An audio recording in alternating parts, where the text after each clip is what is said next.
Alright, so at this point, we should be done with our programming and focusing mainly on answering our written responses. So um, today, ideally, you'd be around steps 9 and 10, or hours 9 and 10. So just complete 3B describing your list and how you used it. So if we look at section, the written responses, 3B, says capture and paste two program code segments you developed during the administration of the task which contain a list or other collection type of data. So if you use the data table or get column, that kind of thing, that would work fine as well.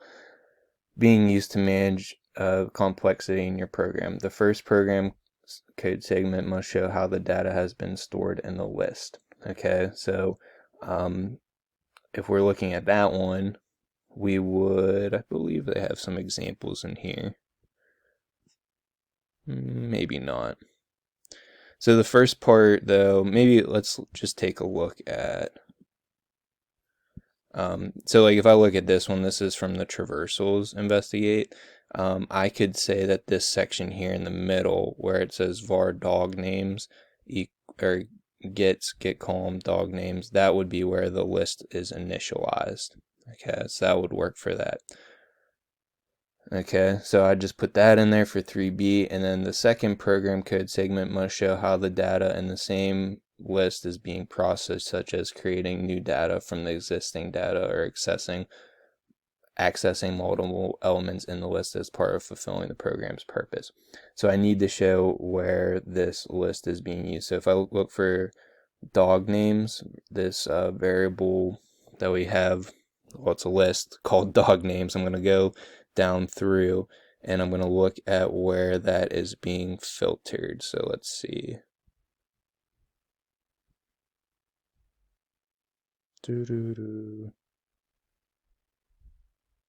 Or actually, a better one might be to choose.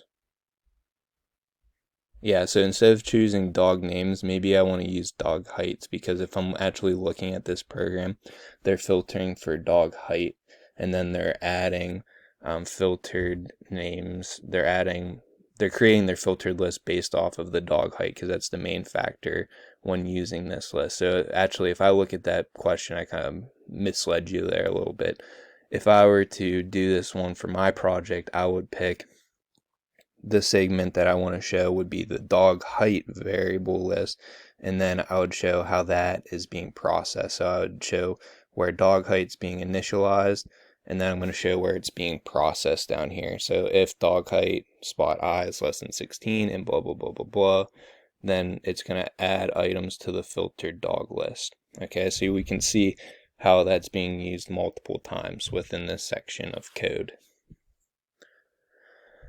All right, and then it says, then provide a written response that does all three of the following.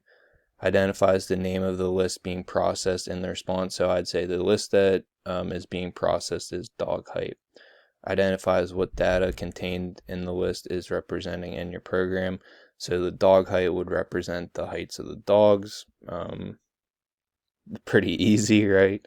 And explains how the selected list manages complexity in your program by explaining why your program could not be written or how it would be written differently if you did not use the list. So really, if we didn't have those names in a list, we would have to store each dog height as a variable for each dog, which would be much more difficult to do. So instead of having just a long list of dog heights where it's matched up nicely in that data table, we would have to have like a variable called like dog height Doberman or something like that. And we would have to search through all those different variables to find which one matched up to the dog name that we were looking for. Okay. So I would look back also inside of Unit 8, there's going to be those sample projects that we looked at before. So if we go back to Unit 8, Lesson 1, we have the annotated example. So remember, number 1 was a perfect score. If we look at that one, that gives us a good idea for what we want to do. So don't forget those are there. As you're filling out these responses, I would take a look at these so you can see, exactly what they wrote for those. So if we're working on 3B right now, and you can read what they put. So might be useful to take a look at these as you're writing them. All right, and then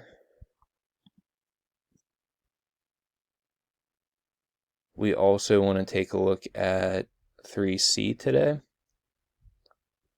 Let me just double check.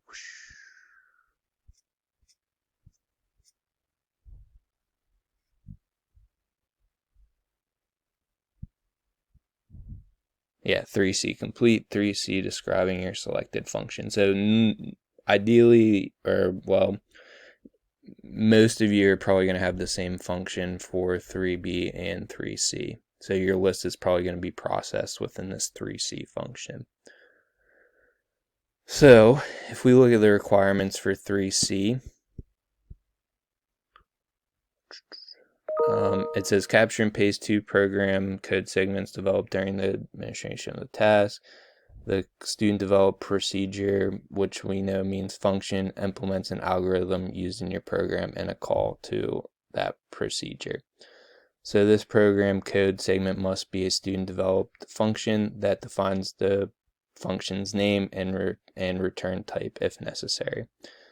Contains and uses one or more parameters that have an effect on the functionality of the procedure, and implements an algorithm that includes sequencing, selection, or iteration. So all this means is that you have to have a function with a parameter, a for loop, and an if statement.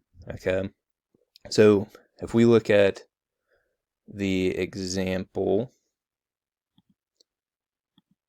this one might not have, so this one doesn't have the parameter, because we didn't look at those until later in the unit, but we could see how it could use a parameter, right? So like I could use a parameter for, like if I wanted to use get text for this instead of doing it with this update screen, I probably could have, or they could have, but they didn't introduce parameters yet.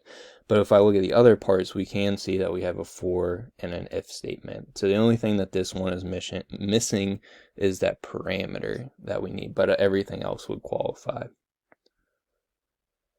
So we go through here and you'd paste that code segment. The second program code segment must show where the student developed procedure is being called in your program.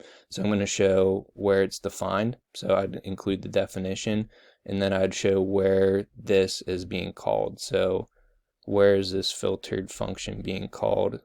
It's being called inside of this list setup function. And I probably could show where list setup is as well. I think they talk about that a little bit more, but I always tell students that just for the purpose of selecting some of these things, you might want to temporarily just move them next to each other, because we know it doesn't really matter where they're showing up, but I'd show it just to be safe, and you can look at the examples to see how they did that too, especially if you're submitting it for College Board. Okay. And